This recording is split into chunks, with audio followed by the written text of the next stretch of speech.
Catherine, pinagtapos ng kolehiyo ang nakasama noon sa Going Bulilit.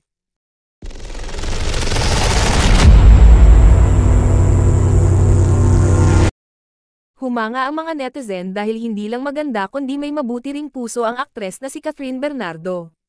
Tinulungan niyang makapagtapos ng kolehiyo ang isa niyang batchmate sa Going Bulilit matapos mamatay ang ama nito. Isiniwalat ito ng direktor na si Edgar Mortiz nang papurihan niya sa isang video message si Catherine sa ginanap na contract signing ng aktres sa ABS-CBN last Friday.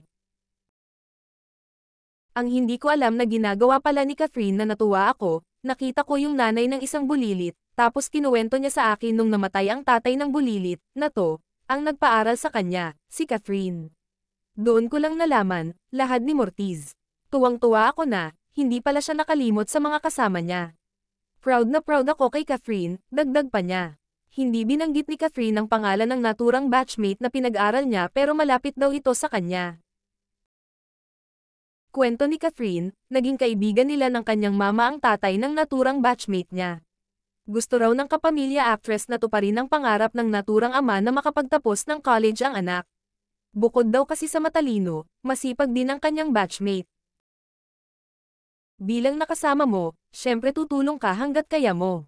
Yun yung na-promise namin ni mama sa dad niya na tutulungan ka namin kasi ito yung isa sa dreams ng dad niya sa kanya. Alam mo rin yung mga tao na masarap tulungan kasi masipag, wika ni Catherine.